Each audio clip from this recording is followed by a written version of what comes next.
चलिए दोस्तों, स्वागत करते हैं एक और नए वीडियो में। और हम परमेश्वर का धन्यवाद करेंगे कि खुदा ने हमें एक अवसर प्रदान कर दिया है। धन्यवाद करेंगे कि खुदा ने हमें एक अवसर प्रदान कर दिया है कि यहोवा के सामने अपना सर झुकाएं, क्योंकि अच्छे लोग न्याय के दिन परमेश्वर के सामने सर झुकाएंगे।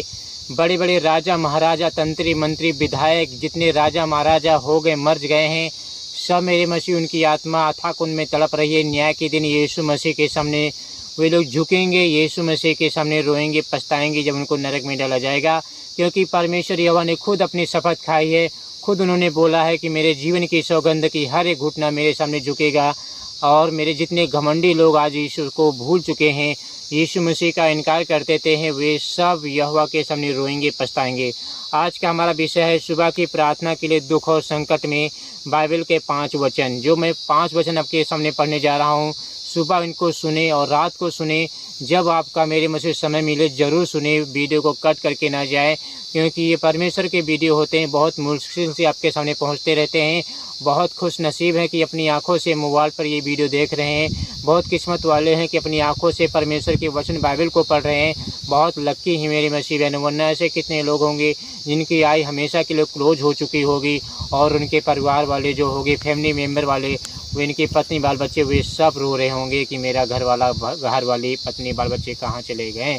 वचन यहाँ पे क्या कहता है? भजन संहिता की पुस्तक 34 अध्याय उसका 18 वचन यहाँ पे इसका से लिखा हुआ है, यहोवा टूटे मन वालों के पास रहता है, दूर रहें। यीशु मसीह जितने लोग टूट चुके हैं, अपने अंदर से बिखर चुके हैं कि मेरा कुछ नहीं हो सकता है, मेरा काम बन नहीं रहा है, आगे मैं क्या करूँगा कुछ समझ में नहीं आ रहा है, वे बिल्कुल टूट चुके अंदर से, तो वचन कहता है उनके साथ परमेश्वर रहता है, उनके पास यहोवा रहता है।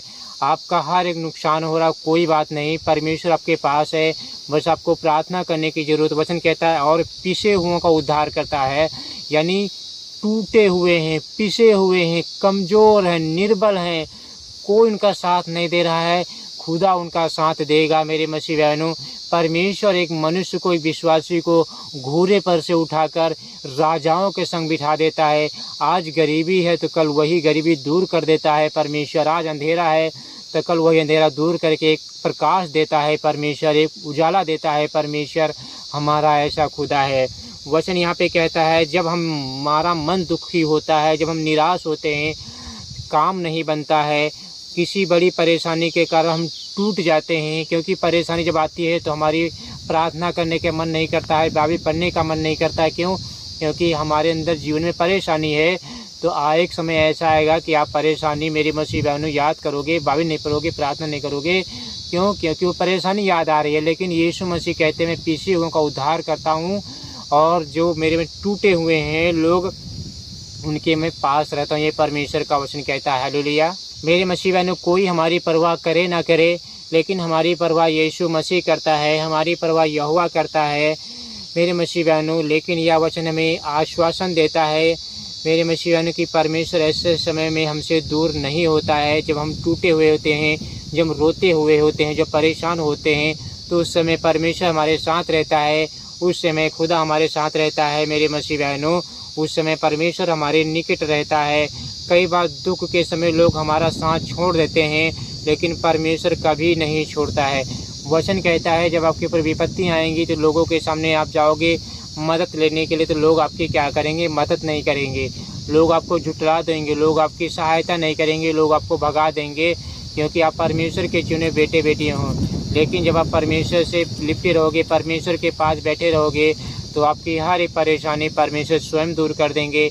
आपकी सारी मुसीबत जो है परमेश्वर स्वयं ख़त्म कर देंगे। वचन यहाँ पे कहता है मेरे मसीह बहनों, आप सबसे पहले अपने मन की रक्षा करो, क्योंकि जीवन का मूल स्रोत वही है। लेकिन परमेश्वर कभी साथ नहीं छोड़ता है। परमेश्वर कभी भी आपका साथ नहीं जोड़ा, क्योंकि उसने लहू बहाकर आपको मोल खरीदा है। वह हमारे आंसू देखता है। जब हम रोते हैं प्रार्थना में, तो हमारे आंसू को देखता है, हमारी पीड़ा को समझता है, हमारे दर्द को समझता है कि हमें क्या चाहिए, हमारी घटी क्या है, हमारी समस्याएं क्या है। परमेश्वर हमारी समझता है दर्द को, पीड़ा को, और हमें खुदा संभाल भी लेता है। जैसे माँ होती है अपने बच्चों को संभाल लेती है, जब बच्चा रोता है तो माँ उसे संभालती है, कहती बेटा चुप हो जाओ, ठीक है। वैसे यीशु मसीह हमें भी संभालता है, यीशु मसीह हमें बचाता है। वचन कहता है वो हमारी देख रेख करता है, वह हमें कभी नहीं छोड़ता है, हमारे आंसू को पोंछता है, हमारी पीड़ा में दुख साथ देता है। यदि आज हम सुबह आप प्रार्थना में प्रभु यीशु मसीह को पुकार रहे हैं तो मेरे मसीह भाई बहनों अपनी चिंताओं को, बीमारियों को प्रार्थना में रखें। यदि आप आर्थिक समस्याओं या पारिवारिक समस्याओं या परेशानी में भरे हुए हैं, जूझ रहे हैं, तो आज सुबह प्रभु यीशु मसीह को प्रार्थना में याद रखिए। परमेश्वर आपके बिल्कुल पास हैं, वह आपको नई आशा और नया बल देना चाहते हैं। खुद आपसे दूर नहीं रहना चाहते हैं, खुद आपसे प्यार करता है। हालेलुया। चलिए अगला वचन देखते हैं। दोस्तों यहाँ पे परमेश्वर का अगला वचन इस प्रकार से लिखा हुआ है, मत्ती 11 अध्याय उसका 28 वचन यहाँ पे इस प्रकार से लिखा हुआ है, हे सब परिश्रम करने वालों, मेहनत करने वालों, नौकरी करने वालों, दुख तकलीफ सहने वालों, प्रभु को छोड़ देते हो, परिश्रम कर रहे हो, प्रभु को भूल जाते हो, मेहनत कर रहे हो, हे सब परिश्रम करने वालों, अपनी पीठ पे बोझ लाते हुए हो, सर पे बोझ लाते हुए, बीमारी, चिंता, गरीबी, टिकिया, मेडिसिन, दवाइयाँ, कर्जा, श्राप, ये सब प्रभु यीशु मसीह कहते हैं बोझ से दबे हुए लोगों, मेरे पास तो आओ एक बार, मेरे पीछे चलो एक बार, मुझसे प्रार्थना करो एक बार, मेरे पास आओ एक बार। प्रभु यीशु मसीह कहते हैं मैं तुम्हें विश्राम दूंगा। प्रभु कहते हैं संसार में बहुत क्लेश है, संसार में तकलीफ़ें हैं, ढांढस बांधो पुत्रों, मैंने तुम्हें संसार में से चुन लिया है। एक बार तुम्हें मेरे पास आना पड़ेगा, एक बार तुम्हें मुझसे प्रार्थना करना पड़ेगा। मेरे पास तो आओ बच्चों, मेरे पास तो आओ। ये परमेश्वर का वचन कहता है। यीशु मसीह उन लोगों को बुलाते हैं जो जीवन के बोझ से दबे हुए हैं। जीवन के बोझ, अब कैसे होगा, क्या नहीं होगा, क्या होगा, नौकरी छूट गई है, अब कैसे होगा, जीवन के बोझ से दबे हुए लोग हैं, यीशु मसीह के पास लौट आओ। यह बोझ बीमारी का भी हो सकता है, कर्ज का भी हो सकता है, पारिवारिक चिंता का भी हो सकता है, पाप का भी बोझ हो सकता है। मेरे मसीह बहुत सारे लोग जो पाप करना नहीं चाहते हैं लेकिन फिर भी वो पाप कर देते हैं। ये इनकी गलती नहीं है, ये शैतानी आत्माओं की गलती है जो आपके दिमाग के साथ खेल रही हैं, जो आपके माइंड के साथ खेल रही हैं और आपके माइंड में गलत गलत विचार देती हैं और मेरे मसीह आपको पाप करने के लिए मजबूर कर देती हैं। इसलिए प्रभु कहते हैं सावधान रहना, ऐसा ना हो कि मन तुम्हारे खुमार हो जाएं। और प्रभु कहते हैं वो दिन तुम्हारे पर ऐसे फंदा के समान पड़े जो आप निकल नहीं पाए। जैसे एक मछली होती है जब जाल में फंस जाती है वो तो निकल नहीं पाती है, फड़फड़ाती रहती है, वैसे ही प्रभु कहते हैं मसीह का विरोधी का दिन तुम पर फंदे के समान कहीं अचानक ना आप जाए जो सारे संसार के ऊपर आने वाला है। हालेलुया। दोस्तों दुनिया हमें थोड़ी देर तक आराम दे सकती है लेकिन सच्चा प्यार, सच्चा विश्राम, सच्ची आराम, सच्चा स्वर्ग, सच्चा सुख केवल हमें प्रभु यीशु मसीह में मिलता है। आज हमारे पास चिकन मटन खाते हैं, भूख लग जाती है, उसका स्वाद चला जाता है। प्रभु कहते हैं तुम खाते हो लेकिन तुम्हारा पेट नहीं भरता है, तुम पहनते हो लेकिन गरमाते नहीं। वचन कहता है सच्चा विश्राम केवल प्रभु यीशु मसीह में मिलता है। जब हम प्रार्थना में उसके पास आते हैं और उसके आगे अपना घुटने को टेकते हैं, सर झुकाते हैं कि प्रभु तू ही है, तू ही मेरा परमेश्वर है, मुझे बचा ले, मुझे हर चिंताओं से बचा ले। तो वचन कहता है जब हम अपनी सारी चिंताएं परमेश्वर के आगे धर देते हैं, सौंप देते हैं, तब जो होता है हमारा मन बिल्कुल, हमारा माइंड बिल्कुल फ्रेश हो जाता है, सब कुछ हल्का हो जाता है, नॉर्मल हो जाता है। और जो हमारे ऊपर बोझ लदा हुआ है सुबह की प्रार्थना में हमें उसे उतार देना चाहिए। परमेश्वर के चरणों में बैठकर, परमेश्वर के घुटनों में ऐसे बैठ जाएं, प्रार्थना करें और वचन कहता है अपने सारे गुनाहों को यीशु मसीह के चरणों में रख दीजिए, वो आपकी सहायता करेगा। और परमेश्वर आपकी सांसारिक शांति तो देता ही देता है लेकिन आत्मिक भी आपको शांति देगा, क्योंकि परमेश्वर में ही शांति है, संसार में शांति नहीं है। दोस्तों संसार में कलेश है। चलिए अगला वचन देखते हैं। यहाँ पे वचन कहता है डर मत, तेरे संग मैं हूँ। यशायाह 41:10 वचन कहता है दुख और संकट के समय सबसे बड़ा शत्रु भय होता है। जब हम भय करेंगे तो हमें डर आ जाता है। तो प्रभु यीशु मसीह का आत्मा जो है हमारे अंदर भय का आत्मा नहीं है, संयम का आत्मा है, प्रेम का आत्मा है। तो हमें डरना नहीं है, न दुष्ट आत्माओं से, न आने वाली विपत्ति से, न आने वाली बीमारी से हमें डरना है।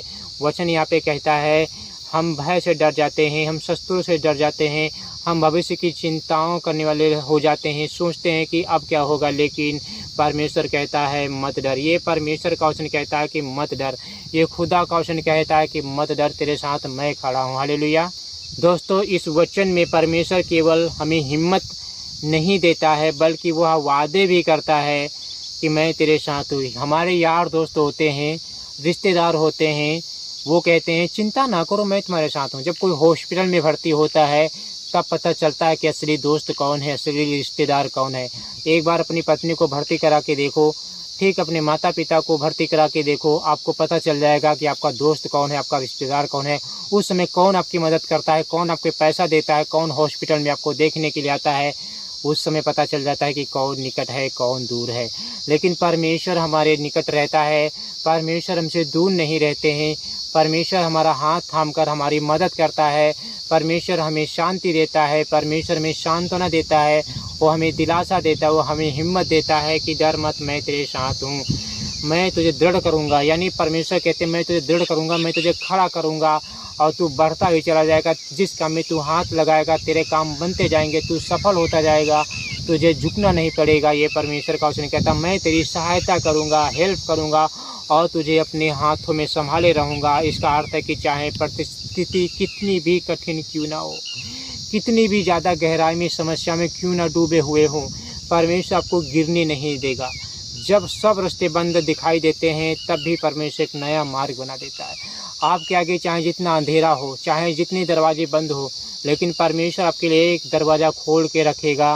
वो है स्वर्ग का दरवाज़ा, वो है आराम का दरवाज़ा, वो विश्राम का दरवाज़ा, वो चिंताओं को दूर करने वाला दरवाज़ा, वो बीमारियों को ठीक करने वाला दरवाज़ा। क्योंकि यीशु मसीह के कोड़े खाने से हम बिल्कुल फिट हो गए हैं, बिल्कुल चंगे हो गए। ये परमेश्वर का वचन कहता है मेरे मसीह बहनों, परमेश्वर के पास आइए, आपको एक नया मार्ग मिलेगा, नया जीवन मिलेगा। क्योंकि जीवन सिर्फ खुदा के पास है, किसी और के पास नहीं है। अगला वचन यहाँ पे कहता है 2 कुरिन्थियों 4 अध्याय उसका 17 वचन, यहाँ पे इसका से लिखा हुआ है क्योंकि हमारा हल्का सा दुख कलेश हमारे लिए बहुत ही महत्वपूर्ण और अनंत महिमा उत्पन्न करता है। वचन कहता है जो आज का हमारा दुख है, जो आज की तकलीफ है, जो आपकी बीमारी है, जो हमें प्रभु यीशु मसीह अनंत का जीवन देने जा रहे हैं, जो सुख हमें देने जा रहे हैं, उसके आगे ये कुछ भी नहीं, उसके आगे ये फीका है। जो आप दुख सह रहे हो, तकलीफ सह रहे हो, नरक जाने से अच्छा है कि पृथ्वी पर आप थोड़ा दुख सह लो, थोड़ा सताव सह लो और अनंत काल के जीवन में प्रवेश कर जाओ। यहाँ पे थोड़ा सुख है, आराम है, लेकिन नरक में तो तकलीफ है, नरक में तो हमेशा के लिए पीड़ा है। परमेश्वर कहते हैं तुम भूल कर भी वहाँ पे ना चले जाना, भूल कर भी वहाँ पे आपको नहीं जाना है। अब आपको मैं समझा देता हूँ, वीडियो को लाइक कर दीजिए। मेरे मसीह बहनों, आज जो हमें दुख बहुत बड़ा दिखाई देता है वह परमेश्वर की दृष्टि में केवल थोड़े समय का है। इसका यह अर्थ नहीं कि हमारी पीड़ा छोटी है, बल्कि यह कि परमेश्वर उसके द्वारा हमें कुछ बड़ा सिखा रहा है। कभी कभी दुख हमारे जीवन को मजबूत भी करता है, हमें प्रार्थना करना सिखाता है, हमें परमेश्वर के निकट और लाता है। जो लोग दुख में भी प्रभु पर भरोसा रखते हैं उनके लिए परमेश्वर भविष्य में बड़ी आशीष और महिमा तैयार करता है। इसलिए कठिन समय में भी आशा ना छोड़े। जब आपके जीवन में कठिन परिस्थितियाँ चल रही हों, जब आपके जीवन में कठिन मुसीबतें चल रही हों, तब भी आपको प्रभु को पकड़े रहना है, तब भी आपको प्रभु का हाथ थामे रहना है। वचन कहता है आपके सारे आंसू को परमेश्वर पोंछ डालेगा, क्योंकि स्वर्ग में ना कोई बीमारी ना कोई तकलीफ है। सुबह की छोटी सी प्रार्थना करते हैं। हे स्वर्गीय पिता, हम आज सुबह तेरा धन्यवाद करते हैं कि सारे सपने तूने पूरे किए हैं, सारी चिंताओं सारे बोझ को तूने हल्के किए हैं। जितनी भी परिस्थितियां हमारे ऊपर हैं, शैतान ने डाली हैं, बीमारी दुख तकलीफें, उनको प्रभु तू दूर करता है। मैं टूट चुका हूँ, मैं बिखर चुका हूँ, मेरे मन को तू चंगा कर पिता, मेरे भय को दूर कर, मुझे अपनी शांति दे प्रभु यीशु मसीह, और मुझे प्रभु जी अपनी शांति दे और मैं आपके चरणों में आना चाहता हूँ। मेरी दुख तकलीफ़ों को दूर कर दे परमेश्वर। धन्यवाद कहते हैं कि तू सचमुच मेरा खुदा है, तू सचमुच मेरा यहोवा है, कि जितने लोग तुझे पुकारते हैं सबके पास तू निकट रहता है, सबकी आशा परमेश्वर तू पूरी करता है, सबकी चिंताओं को परमेश्वर दूर करता है, सबके बारे में भला सोचता है। हे धन्यवाद कहते हैं राजा, धन्यवाद कहते हैं परमेश्वर कि तूने मुझे जीवन दिया है, तूने मुझे संभाला है और आगे भी संभालेंगे। पिता दया करे, अनुग्रह करे। यीशु मसीह आपके नाम से प्रार्थना को मांग लेते हैं, आमीन।